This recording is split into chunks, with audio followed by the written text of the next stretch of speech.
الحمد لله نحمده ونستعينه ونستغفره ونؤمن به ونتوكل عليه ونعوذ بالله من شرور أنفسنا ومن سيئات أعمالنا من يهده الله فلا مضل له ومن يضلله فلا هادي له ونشهد أن لا إله إلا الله وحده لا شريك له ونشهد أن سيدنا وسندنا ومولانا محمدا عبده ورسوله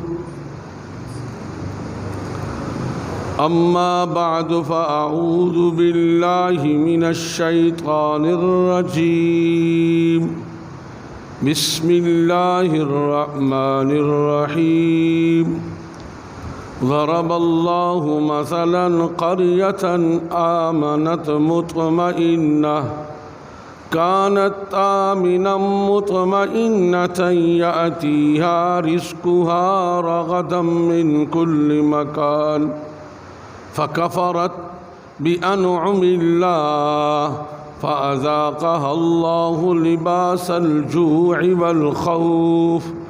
والخوف بما كانوا يصنعون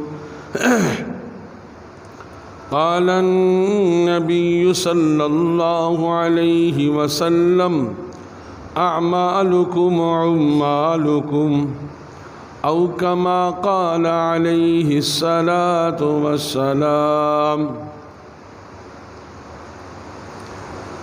رب اشرح لي صدري ويسر لي أمري واحلل عقدة من لساني يفقهوا قولي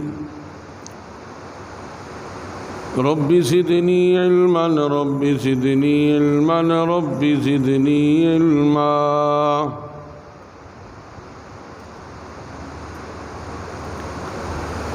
إن الله وملائكته يصلون على النبي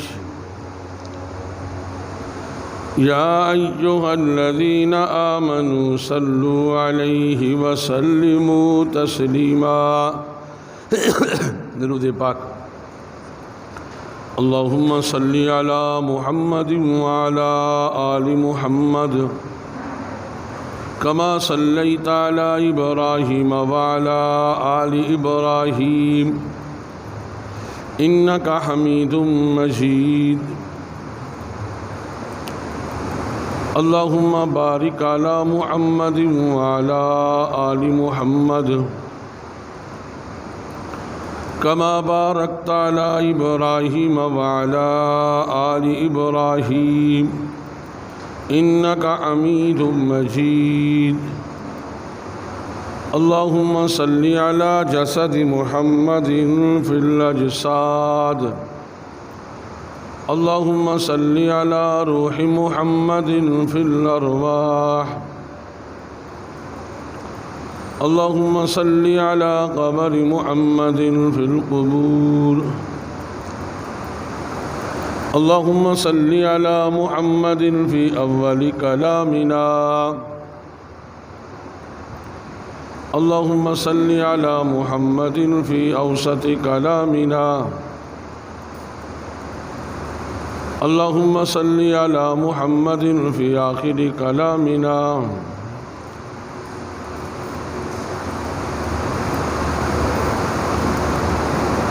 سبحانك لا علم لنا إلا ما علمتنا إنك أنت العليم الحكيم سبحانك لا علم لنا إلا ما علمتنا إنك أنت العليم الحكيم سبحانك لا علم لنا إلا ما علمتنا إنك أنت العليم الحكيم صدق الله مولانا العظيم وصدق رسوله النبي الكريم ونحن على ذلك لمن الشاهدين والشاكرين والحمد لله رب العالمين۔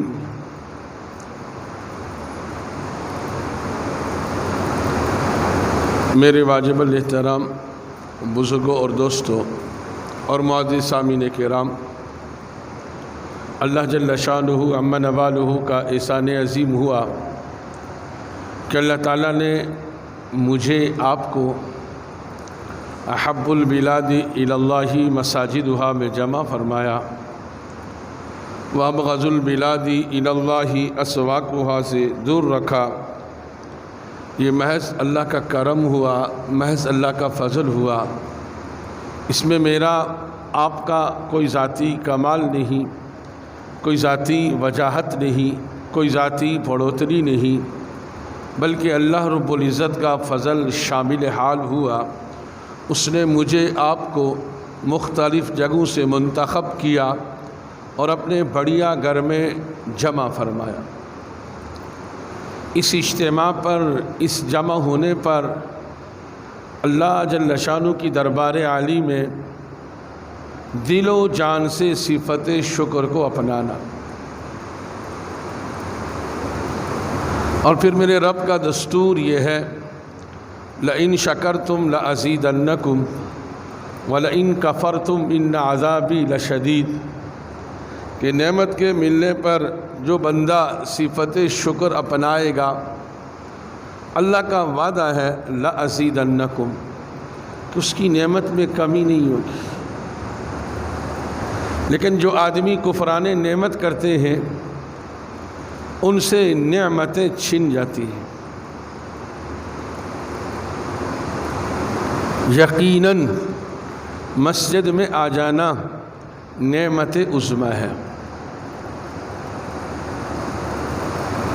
فرماتے ہیں کہ کل اللہ جل شانہ ساری دنیا کے مجمع کے سامنے اعلان کریں گے، اعلان کریں گے، این جواری،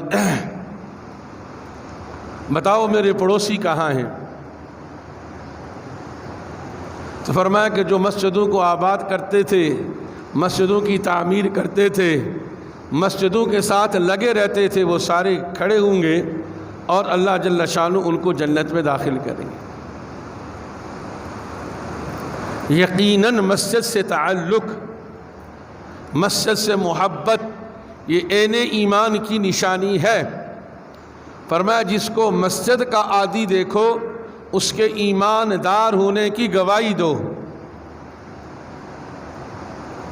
حقیقت میں ہم دنیا کے اندر اتنے مگن ہو چکے کہ ہمیں ان چیزوں کا احساس ہی نہیں ہے، ہمارے دلوں میں ان چیزوں کی عظمت ہی کھو چکی ہے۔ اس لیے مسجد میں آئیں تو آداب کی رعایت سے آنا۔ بسم اللہ وسلام علی رسول اللہ۔ پھر اعتکاف کی نیت کرنا، نویت من سنت الاعتکاف ما دمت لہذا المسجد، اور پھر اللہم افتح لی ابواب رحمتک دعا کا پڑھنا۔ پھر اگر مکروہ وقت نہیں ہے 2 رکعت نماز تحیۃ المسجد پڑھ لیں۔ یہ مسجد کا حق ہے، یہ مسجد کا ادب ہے، اور یہ مسجد میں دخول کا شکر ہے، مسجد میں داخلے کا شکر ہے۔ لیکن میرے بھائی کو دوستو یاد رکھیں، عبادت کو عادت سے ممتاز کرنا، اصل کیا ہے؟ عبادت کو عادت سے ممتاز کرنا۔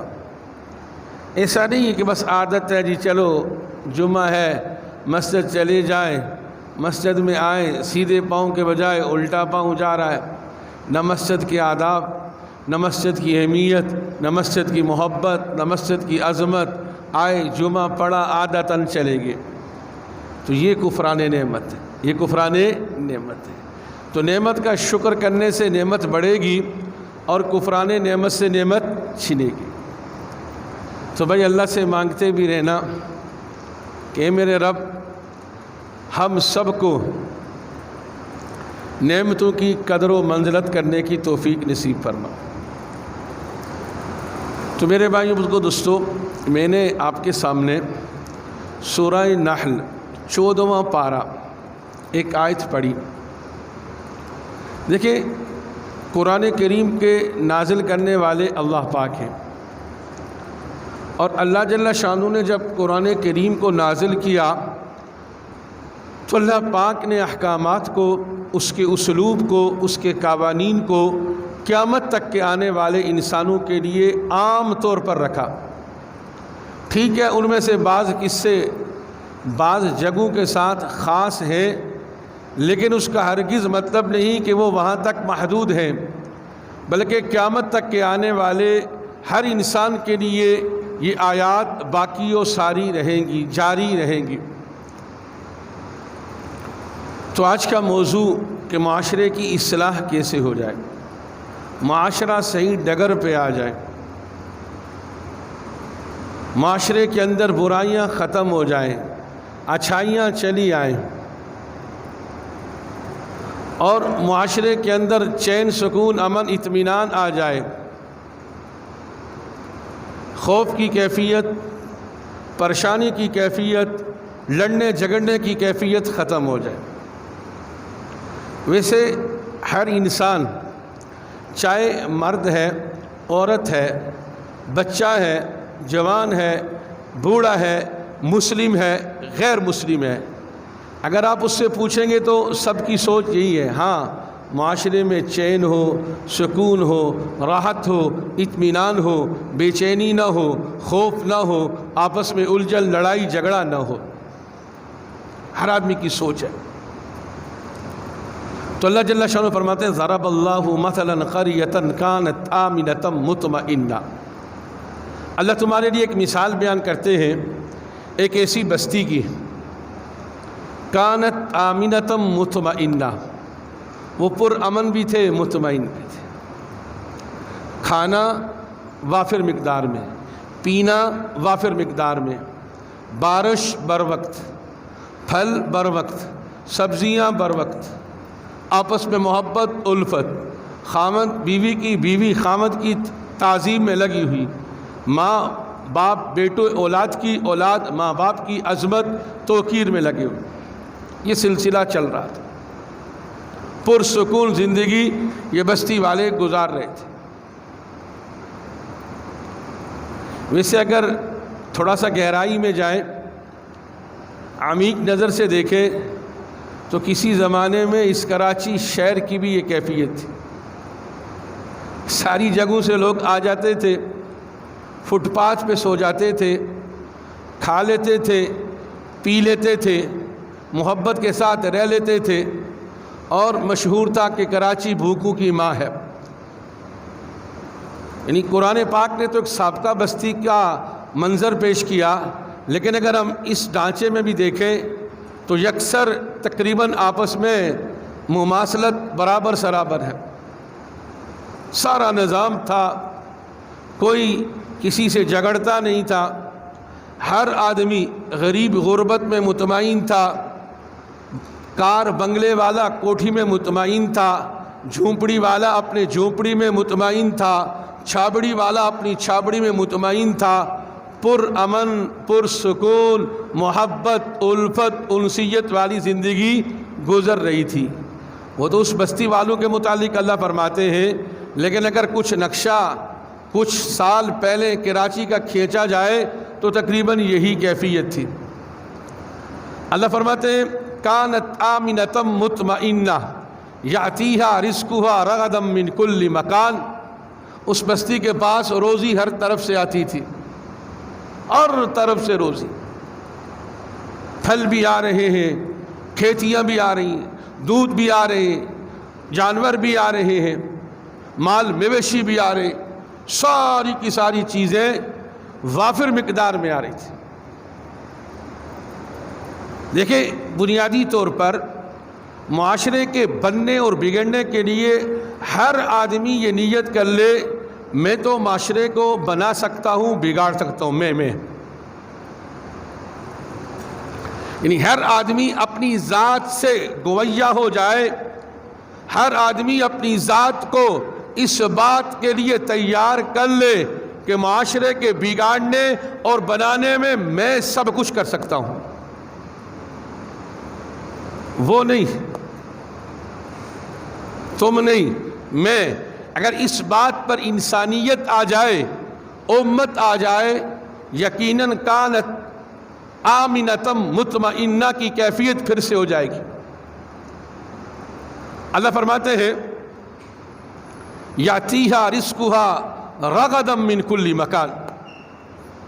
مشرق سے بھی روزی آ رہی تھی، مشرق سے بھی روزی آ رہی تھی، شمال سے بھی حالات اچھے آ رہے تھے، جنوب سے بھی حالات اچھے آ رہے تھے، زمین کے نیچے سے حالات اچھے آ رہے تھے، آسمان کے اوپر سے حالات اچھے آ رہے تھے. اللہ فرماتے ہیں ظہر الفساد فی البر والبحر بما کسبت ایدی الناس. خشکی تری میں جو فساد برپا ہوتا ہے وہ انسانوں کے ہاتھوں کی کمائی ہے. ویسے ہم سارے سوچیں، ساری دنیا کے سارے انسان، حیوان، چرند پرند، ساری مخلوقات اللہ کے محتاج ہیں، اور ان میں سے کسی کے ایک رائی کے دانے کے برابر اللہ محتاج نہیں ہے. ہم دن بھر جھوٹ بولیں، دن بھر آنکھوں سے خیانت کریں، دن بھر کانوں سے خیانت کریں، دن بھر زبان سے غیبت کریں، دن بھر دکان پہ بیٹھ کر 10 نمبر چیز کو 1 نمبر کہہ کر بیچیں، اور اسی طرح ہر شعبے کے اندر رشوت عام ہو جائے، سود خوری ہم کریں اور ظلم ہم کریں، یتیم کے حق کو ہم دبائیں، بہنوں کے حق کو ہم دبائیں، بیٹیوں کے حق کو ہم دبائیں. دن بھر زمین پہ ہم یہ اعمال کریں اور پھر توقع کریں کہ اللہ اوپر سے رحمتیں اتاریں گے، اللہ برکتیں اتاریں گے. حاشا وکلا، اللہ ایسی چیزوں کے پابند نہیں ہے. وَلَن تَجِدَ لِسُنَّتِ اللَّهِ تَبْدِيلًا. اللہ کا قانون نہیں بدلتا، اللہ کا قانون نہیں بدلتا. حسن بصری رحمہ اللہ کے متعلق آتا ہے کہ آج ہماری کیفیت ہے قحط سالی، ظالم بادشاہوں کا مسلط ہونا، کہ جہاں پر مسجدوں کو گرا کر مندروں کو تعمیر. فقہاء نے اس کو قطعاً ناجائز لکھا ہے کہ جہاں پر اسلام ہو، اسلامی مملکت ہو، اور جہاں پر کوئی ہندو رہتا نہ ہو، وہاں پر مندر کی تعمیر شرعاً ناجائز ہے. یہ ہمارا معاشرہ ہے، لیکن اس میں اس کا بھی قصور نہیں ہے. اعمالکم عمالکم، جیسے تمہارے اعمال ہوں گے ویسے تمہارے بادشاہ ہوں گے. حسن بصری رحمہ اللہ سے لوگوں نے آ کر شکایت کی. کیا شکایت کی؟ قحط سالی ہو گئی، جانور مر رہے ہیں، بارشیں رک گئی، پانی خشک ہو گئے، زمینیں بنجر ہو گئی، اور ہر قسم کے حالات ہمارے اوپر آ رہے ہیں. اور حسن بصری کا تو نام بچہ بچہ جانتا ہے، وقت کے ولی کامل، وقت کے ولی کامل. تو انہوں نے سارے انسانوں کو کیا جواب دیا؟ اس جواب سے میں بھی اپنی زندگی بدلنے کی نیت کروں، آپ بھی زندگی بدلنے کی نیت کریں. انہوں نے جواب دیا کہ یہ جو آپ نے ساری کمیاں کوتاہیاں گنوائی ہیں، فرمایا کہ یہ سارے میرے اعمال بد کا نتیجہ ہے. ان ساری چیزوں کا ورود میرے اعمال بد کا نتیجہ ہے. تو میرے خیال میں اس شہر کو چھوڑ کے جاتا ہوں تاکہ میں گناہگار یہاں سے نکل جاؤں، پھر تمہارے اوپر اللہ کی رحمتیں برکتیں نازل ہونا شروع ہو جائیں. اور آج ہمارا معاشرہ یکسر تبدیل ہے. ہم میں سے ہر ایک حسن بصری ہے، شیخ جنید بغدادی ہے، بقیہ سارے کافر ہیں. میں صحیح ہوں، میرا باپ غلط ہے، میں صحیح ہوں، میری بیوی غلط ہے، میں صحیح ہوں، دکاندار ہوں تو میری دکانداری صحیح ہے، سارے خریدنے والے غلط ہیں، میں صحیح ہوں، میرا پڑوسی غلط ہے، میں صحیح ہوں، فلاں غلط ہے. آج ہمارے معاشرے میں یہ لفاظی چل رہی ہے. اور میرے بھائیوں واللہ سب سے بڑی ناکامی اس معاشرے کی کیا ہے کہ ہر انسان نے اپنے محاسبے کو چھوڑ دیا، دوسروں کے محاسبے میں لگ گیا، بربادی شروع ہو گئی۔ اللہ ایک جگہ فرماتے ہیں یا ایھا الذین آمنوا علیکم انفسکم، یہ آیت بھی بڑی جھنجھوڑنے والی ہے۔ اے ایمان والو اپنی فکر کر لو، اپنا محاسبہ کر لو، اپنے اعمال بد کو چھوڑ دو، اللہ سے ذاتی تعلق بنا لو، 2 نمبری چھوڑ دو، جھوٹ چھوڑ دو، غیبت چھوڑ دو، سود خوری چھوڑ دو، بہتان تراشی چھوڑ دو، سارے گناہوں کو چھوڑ دو۔ اور اللہ جل شانہ نے آگے ہم سب کے لیے علاج بتلا دیا، یا ایھا الذین آمنوا علیکم انفسکم، اور آگے فرمایا لا یضرکم من ضل اذا اہتدیتم، یاد رکھو، کان کھول کر سن لو، اگر تم اپنی فکر کرو گے، اپنا محاسبہ کرو گے، اپنے اعمال کو درست کرو گے، تو پھر دوسروں کی گمراہی تمہیں کوئی نقصان نہیں پہنچا سکتی۔ مسئلہ تو حل ہو گیا۔ اب دوسروں کو کہنا کہ فلاں ایسا ہے، میں ایسا ہوں، میرے بھائیوں یہ سب سے بڑی بربادی ہے۔ تو معاشرہ کیسے بنے گا؟ میں ایک عام سی مثال دیتا ہوں۔ ہم سب اس معاشرے میں رہتے ہیں، نہ میں اس سے خارج ہوں نہ آپ اس سے خارج ہیں، یہ باتیں میرے لیے بھی آپ کے لیے، کسی ایک کے لیے نہیں، سب سے پہلے میرے لیے پھر آپ کے لیے۔ ہمارے ہاں شادی بیاہ کا موقع ہوتا ہے، ادھر سے دولہے کے دوست کہتے ہیں ہاں یار گانا بجانے کی مجلس سنی چاہیے، ہاں دوست یار جمع ہوں گے، کچھ ہلا گلا ہونا چاہیے۔ ادھر سے آتش بازی والے آتے ہیں، ادھر سے مووی والے آتے ہیں، ادھر سے بے پردہ عورتیں آ جاتی ہیں، ادھر سے دولہے والے کہتے ہیں دلہن والوں سے ہمارے ہاں تو مخلوط نظام ہوتا ہے، پارٹیشن ہم نہیں سمجھتے۔ کیا خیال ہے یہ باتیں ہمارے معاشرے میں ہوتی ہی نہیں ہوتی؟ اور پھر کیا ہوتا ہے؟ دلہن والے کیا کہتے ہیں، کیا کریں، دولہے کی تو بات ماننی پڑتی ہے۔ باپ سے کہو، کہتے کیا کریں، بچوں کے ہاتھ سے مجبور ہیں۔ یعنی اس شادی بیاہ کی ایک میں مثال دیتا ہوں، اس پر دلہن والوں کی بھی رعایت رکھی جاتی ہے، دولہے والوں کا بھی لحاظ رکھا جاتا ہے، دولہے کے دوستوں کا بھی لحاظ رکھا جاتا ہے، دلہن کی سہیلیوں کا بھی خیال رکھا جاتا ہے، یعنی ہر چیز کا خیال رکھا جاتا ہے۔ میرے بھائیوں خیال نہیں رکھا جاتا، اگر وہاں جا کر کوئی مولوی صاحب کہہ دے بھائی مخلوط میں تو ہم نہیں آئیں گے، ہم تو اسی جگہ پر نکاح نہیں پڑھائیں گے، پھر تان و تشنیع کے وہ تیر چلتے ہیں، بڑے دیندار بنتے ہیں۔ یعنی ایک مولوی صاحب آ کر، ایک عالم دین آ کر کہتا ہے اس ظالموں بدبختوں سب کا لحاظ رکھتے ہو، اس بنانے والے کا بھی لحاظ رکھ لو، ہم سب کے لحاظ رکھیں گے، اس بنانے والے کا لحاظ نہیں رکھیں گے۔ تنشق الارض وتخر الجبال هدا۔ میرے بھائیوں میرے اللہ کا علم ہے، مگر نہ میرے اللہ قادر ہے، جو آنکھیں غلط کر لے آنکھیں اللہ ان آنکھوں کو نکال لے، جو کان غلط سنے اللہ ان کانوں کو چیر کر رکھ دے، اور جو زبانیں غلط بولے میرا اللہ قادر ہے ان زبانوں کو گدی سے نکال لے، اللہ کے لیے کوئی مشکل نہیں ہے۔ اور اس مخلوط نظام پر اللہ اپنا قہر نازل کر دے، اللہ کے لیے کوئی مشکل نہیں ہے۔ لیکن میرے بھائیو بزرگو دوستو، انہو کان حلیما غفورا، اللہ بردبار ہے، اللہ حلیم ہے۔ تو کیا یہ معاشرے میں برائیاں نہیں ہیں؟ کیا ہم نے معاشرہ خود نہیں بگاڑا؟ مثال کے طور پر وہاں پر دولہا اور دلہن والے کھڑے ہو جائیں، دلہن والے کہیں کہ ہم شریعت کے کسی قانون کو نہیں توڑیں گے، کوئی رکاوٹ بن سکتا ہے؟ دولہا والا کہے کہ ہم شریعت کے ایک رائی کے دانے کے برابر اس شادی بیاہ کے موقع پر قانون کو نہیں توڑیں گے، تو پھر کیا اگر دولہا اور دلہن والے کھڑے ہو جائیں تو کیا ایک شادی محلے والوں کے لیے نمونہ نہیں بنے گی؟ کیا سب رشتہ دار نہیں دیکھیں گے یار انہوں نے تو اچھا پروگرام کر لیا؟ لیکن ہم نے کبھی سوچا ہی نہیں، ہم کیا کہتے ہیں نہیں ہم تو درست ہیں، وہ سارے خراب ہیں، ارے وہ شادیاں ایسے کرتے ہم بھی کریں گے، ارے بھائی وہ ننگے ہو کے ناچتے ہم بھی ننگے ہو کے ناچیں گے، وہ دیوار سے چھلانگ لگاتے ہم بھی دیوار سے چھلانگ لگائیں گے۔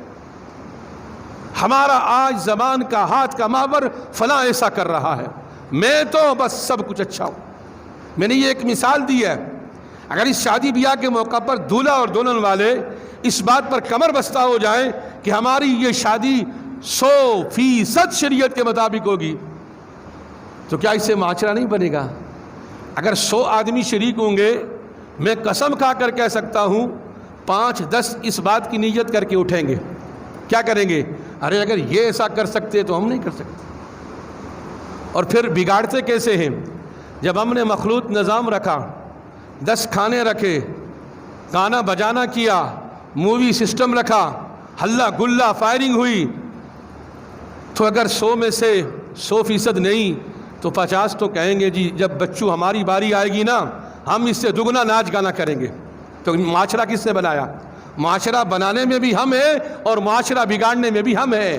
ہم چاہیں تو معاشرہ بن سکتا ہے اور ہم چاہیں تو معاشرہ بگڑ سکتا ہے۔ حضرت عمر کون ہے؟ فرمایا لو کان بعدی نبی لکان عمر ابن الخطاب۔ اچھا یہ بات بھی آپ کی بھول ہے، فلاں جائے گا تو فلاں آئے گا تو فلاں جائے گا تو حکومت جائے گی تو یہ ہوگا، کچھ نہیں ہوگا۔ جب تک معاشرے کا ہر فرد سچی توبہ نہیں کرے گا، اللہ کے قانون کی پاسداری نہیں کرے گا، یہ حکمراں کچھ نہیں کر سکتے۔ اعمالکم اعمالکم، تمہارے اعمال تمہارے بادشاہ ہوں گے۔ آج بادشاہوں سے کیا گلا؟ یہ ہمارے اعمال کی سزا اللہ میں دے رہے ہیں کہ جہاں مسجدوں کو گرایا جائے، مندروں کو تعمیر کیا جائے۔ یہ میرے بھائیو بزرگوں دوستو ایمان کا مسئلہ ہے۔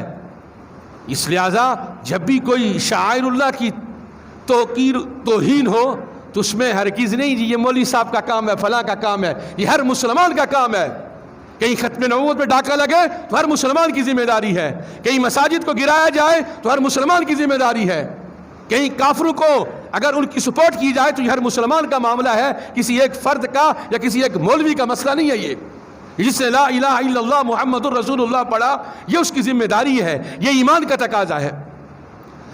حذیفہ ابن یمان یہ رازدار رسول اللہ صلی اللہ علیہ وسلم تھے، یعنی آپ نے مدینہ کے سارے منافقین کی لسٹ بتا دی تھی کون کون منافق۔ تو بڑے صحابہ کیا کرتے تھے؟ جس جنازے میں حذیفہ ابن یمان شریک ہوتے شریک ہو جاتے، جس میں وہ نہ ہوتے تو وہ نماز جنازہ میں شریک نہ ہوتے۔ امیر المؤمنین عمر ابن خطاب وقت کے امیر ہیں، 22 لاکھ مربع میل کے حاکم ہیں، اور اللہ کے رسول نے فرمایا لو کان بعدی نبی لکان عمر ابن الخطاب، اگر میرے بعد کوئی نبی ہوتا تو عمر ابن خطاب ہوتا۔ ایک دن بلایا، حذیفہ ایک بات تو بتاؤ، میں تم سے یہ نہیں پوچھتا کہ منافقین کی لسٹ کون سی ہے، میرا ایک سوال ہے، اللہ کے لیے مجھے بتا دو کیا کہیں اس منافقین کی لسٹ میں عمر کا تو نام نہیں ہے؟ یہ ہے معاشرہ بنانے والے۔ اور ہمیں شیطان کیا کہتے ہیں؟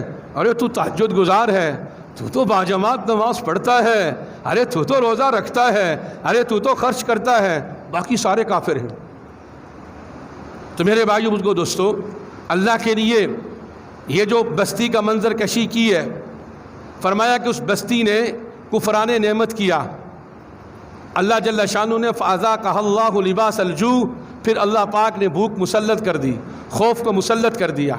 امن اطمینان تھا، خوف اور بھوک کو مسلط کر دیا۔ تو غور کریں کیا آج ہمارے ساتھ یہ نہیں ہے؟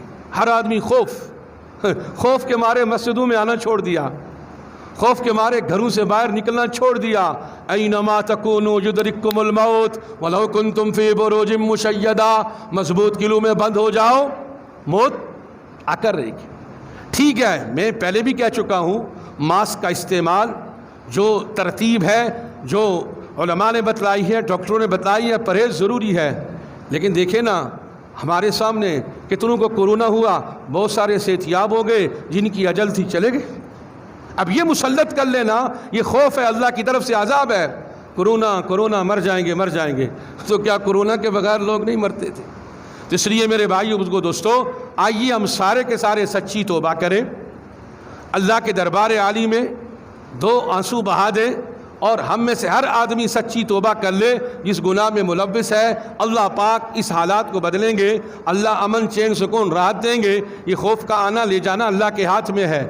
اور اسی طرح بھوک کا آنا جانا یہ اللہ کے ہاتھ میں ہے، حکمرانوں کے انسانوں کے ہاتھ میں نہیں ہے، لہذا ہم نیت کریں سچی توبہ کی۔ فرمایا ان اللہ یحب التوابین، اللہ توبہ کرنے والوں کو پسند کرتے ہیں۔ اللہ جل شانہ مجھے بھی آپ کو بھی ان ساری باتوں پر عمل کی توفیق نصیب فرمائے۔ وآخر دعوانا ان الحمد للہ رب العالمین۔ ابھی اذان ہوگی، پھر اذان کے بعد سنتیں ادا کی جائیں گی۔